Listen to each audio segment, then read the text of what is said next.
the geopolitical temperature is soaring. The war in Ukraine has reshaped the global balance of power, but what is happening beyond the front lines? In this hard-hitting analysis, Colonel Douglas Macgregor warns that the global crisis extends far beyond the simulated attacks on NATO. He predicts an imminent regional war started by Israel, which will logically drag the United States into a catastrophic conflict with Iran that we are not prepared to fight. He explains why America's debt-ridden economy and collapsing bond market mean Macgregor on the imminent regional war, Kyiv's fate, and America's financial abyss. Just as the headlines state, NATO on red alert. Russia is conducting simulated full-scale attacks.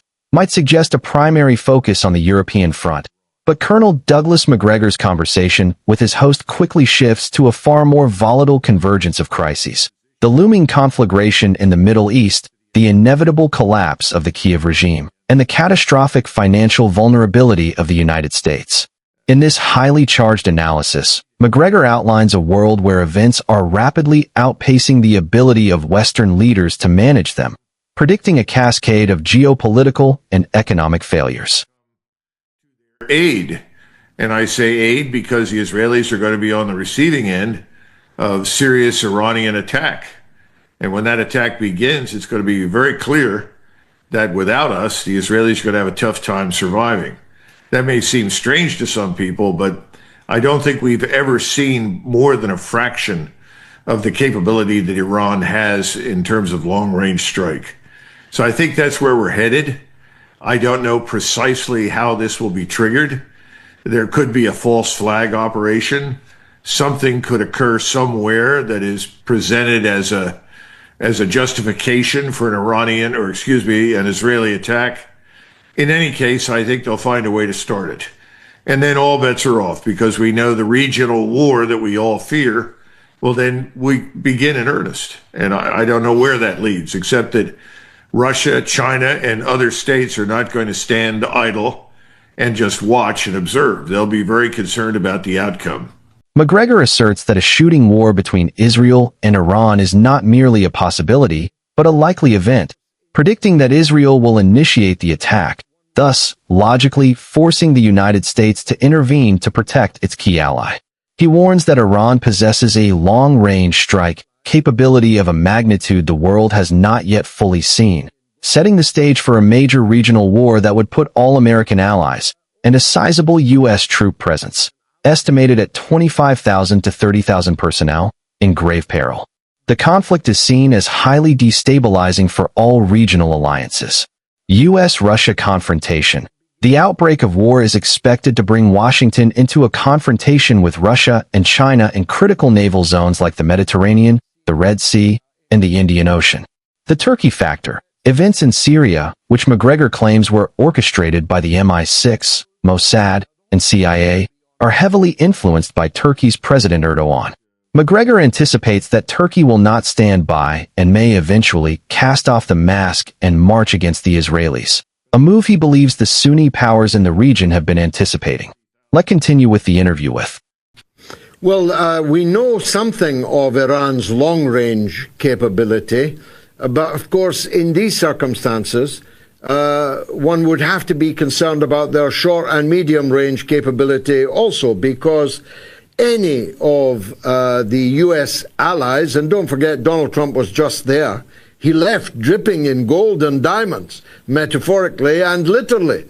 All of these American allies in the region will be gravely imperiled, let me put it as short as that.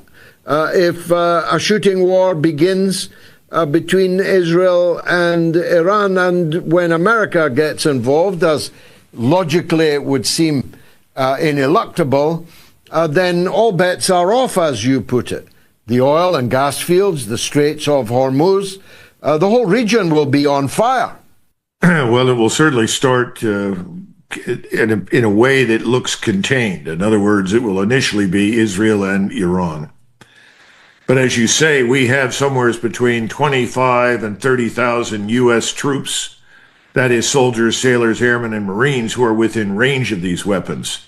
That's one of the reasons that President Trump has been so reluctant to be drawn into this. He knows that we're vulnerable and we cannot protect all these bases that we have in the region. I think the other thing, though, that should not be missed is that President Trump just made an enormous effort to persuade not only Saudi Arabia, but also the Emirates to stay away from BRICS. Now, I don't see any evidence that that will happen. I think the Saudis will be nice to him and will obviously be pleased to invest to some extent in the United States. They would like to play both sides to the middle, but ultimately they are going to join BRICS. The other reason he was there was, as you saw, not just to shake hands with Mr. Jolani, the new dictator of Syria, and war criminal in my estimation, but to reassure Mr. Erdogan, to whom Mr. Jolani reports as his superior, that we are going to back the joint Turkish-Israeli bid for hegemony in the region.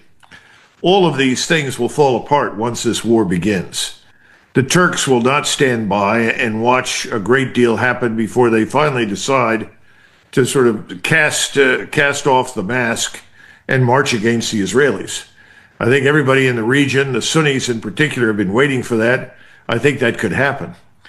And again, we are going to find ourselves in a confrontation with Russia. I think the Russians will avoid that in Europe. But on the other hand, in the Mediterranean, the Red Sea, the Indian Ocean, there are lots of opportunities for the Russians to play havoc with us, particularly with their submarines. And the Chinese are also present at sea, although not in great strength, but their submarines are there. A lot of things could go wrong very, very quickly for us. And then the question is, how do you disengage?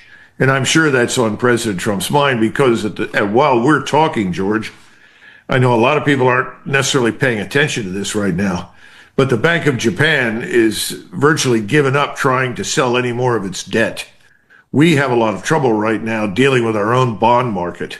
The bond vigilantes are essentially moving in and saying, we're not buying anything unless you increase the yield. Well, once you hit 5% in the 10-year treasuries, you're in real trouble. We can't service the debt. And right now, the 20-year bonds are up above 5% already. In other words, we're sliding not only into a serious recession, but I think it could end up being a depression. So we really can't afford to do any of the things that President Trump is talking about, whether it's his Golden Dome, missile defense fantasy, or it's the $1 trillion+ defense budget designed to sustain our posture all over the world. Those things are not really attainable anymore. So over the next 60 to 90 days, a war could bring everything to a very serious crisis at home, financially, economically, as well as overseas. That could spell the end of America's long-term imperialist ambitions, let's put it that way. Just before we turn to the biggest of these big enchiladas, the Russia-Ukraine issue, let me ask you about Jolani, if I may. Ambassador Ford, not the British Ambassador Ford, who was also ambassador in Syria, but the US Ambassador Ford, who was also in Syria, he was giving a rather injudicious lecture the other day in which he revealed that a British organization had tasked him as long ago as 2022 to groom Jolani and dust him down, wipe the blood stains off his clothing, put him into a suit and tie, and prepare him for the presidency of Syria, which he now claims he has. At the same time, Secretary Rubio says that all-out horrific civil war may be about to erupt in Syria in the next couple of weeks. What do you make of that? Well, MI6, the Mossad, and the CIA have all jointly orchestrated the events inside Syria. However, having said that, none of it would have happened without Mr. Erdogan's personal involvement and support. you couldn't have had the armed forces move as rapidly as they did and as effectively as they did to replace Mr. Assad had he not been involved. I think the Turks may come to the conclusion that the only way to avert that catastrophe is for them to actually move into Syria themselves. So I don't think it's impossible that we might see a Turkish military intervention directly into the country, because the Turks don't want trouble with the Russians. And they have had difficulties with Mr. Jalani's forces in terms of keeping them from attacking Alawites and others in the vicinity of the Russian forces on the coast. So it may be that Mr. Erdogan does that. That may also provide him with a useful cover to prepare for a confrontation with the Israelis, because the Israelis haven't been very smart about the way they're handling these things. They've made it known that they want to annex southern Syria, and frankly, they convey the impression that they intend to move into Damascus. And of course, that's one of the greatest cities of Islam.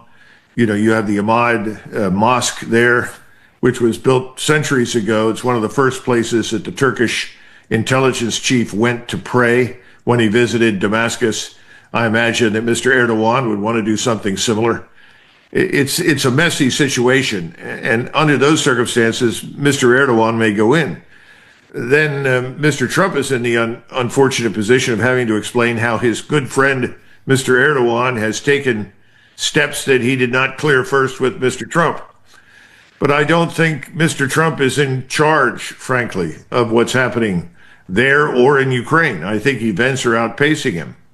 The good news is that in Ukraine, he'll probably say the hell with this, pack up his toys and go home, which would be a good thing, especially if he suspends aid to this regime in Kyiv, which he should have done when he took office, and then pull all the Americans out. That would be very good. I think he's inclined to move in that direction.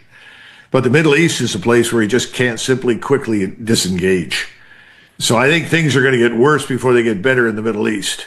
And Ukraine may benefit from our lack of interest and our myopic focus on Israel.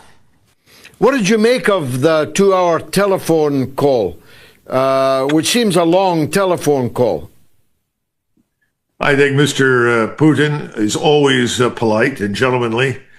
He's tried to talk to Mr. Trump in a way to make him understand that Russia's essential conditions and goals are unchanged, and that there will be no ceasefire until those conditions are met. But at the same time, he's trying to be flexible, and he listened carefully to what Mr. Trump said. But the ultimate outcome of the phone call was nothing. It is just nothing. Mr. Zelensky knows that the worst thing that can happen to him at this point is to shut down the war. Because as soon as he shuts down the war, those troops are going to head to Kyiv. Where would you go as a Ukrainian soldier right now? I think you'd go to Kyiv to rid yourself of Mr. Zelensky. So why would he really want a ceasefire? His best hope for survival in his mind at this stage is to keep the war going as long as possible. Obviously, the Russians would be delighted if the Ukrainians took control of their own destiny finally, wrenched it away from the hands of the CIA and MI6 and the Mossad and everybody else who is in Ukraine, and established a new government. A Ukrainian army relieved of the responsibility of having to man a front they can no longer man would be able to do that. But that would be the end of Mr. Zelensky, I suspect. So again, I think the situation in Ukraine has the potential to end well, at least from our standpoint now, from the standpoint of the globalists that rule Europe. Your government, Mr. Starmer or Mr. Macron or this man Merz, that's a nightmare, because increasingly the populations in Europe are discovering that they're ruled by people who will do anything in their power to destroy them. And that's beginning to sink in. It's begun to sink in Germany. It's sunk in Poland. I think the French are reaching that point. I keep waiting for a revolution to break out somewhere. What happened in England? Where's Cromwell when you need him? I'm here. I'm available, but that's another matter. Colonel, just finally, it's becoming very dangerous to be one of the potential next governors of Ukraine.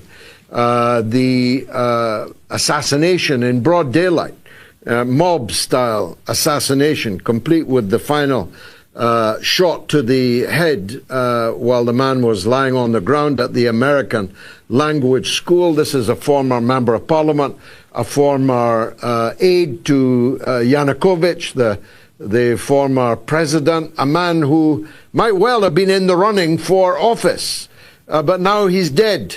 It's beginning to look like the gloves are off everywhere, including in Kyiv. There's high-level resignations from senior military figures and all kinds of blood-curdling threats circulating. It might very well be that this war will be ended in Kyiv by the Ukrainians. Well, that I think is everybody's hope.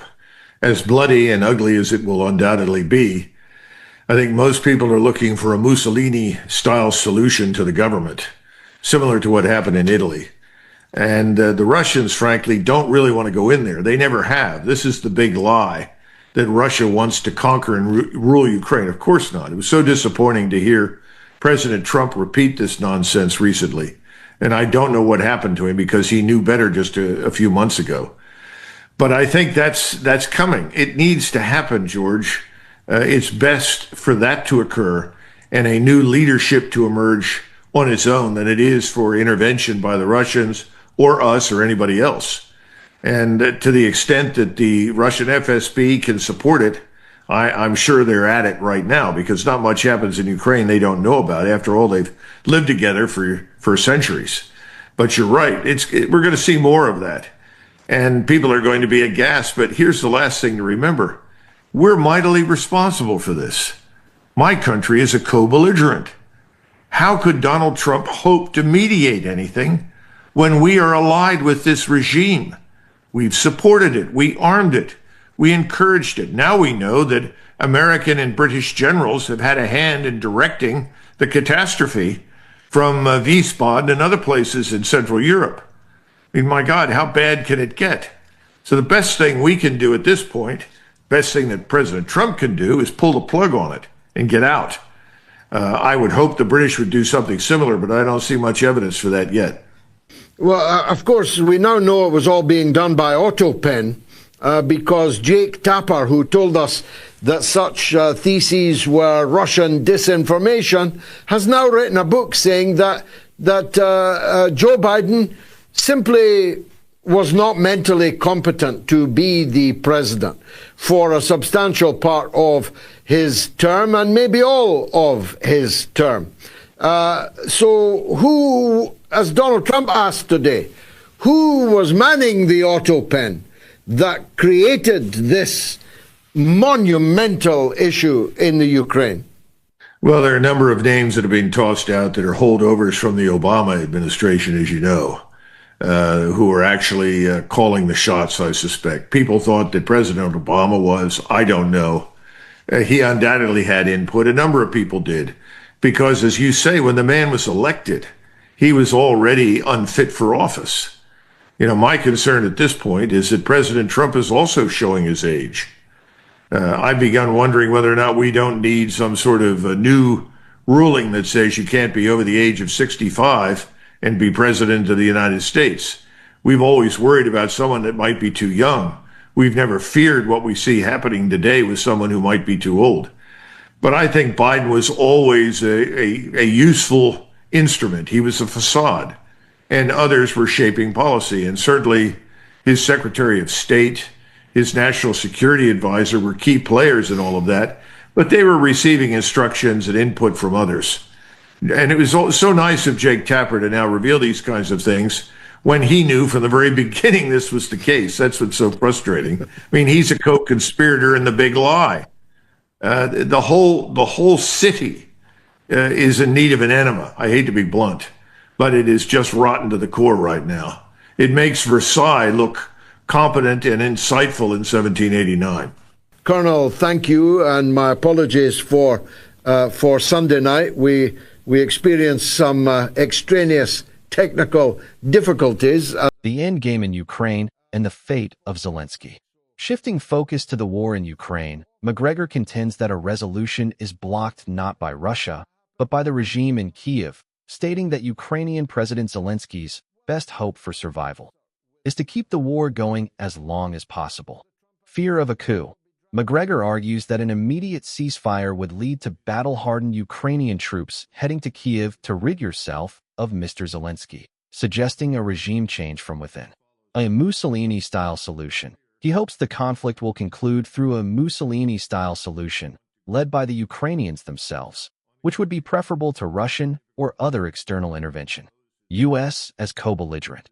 The Colonel is highly critical of the United States' role, labeling it a co-belligerent, and questioning how President Trump could mediate while allied with and arming the Kyiv regime.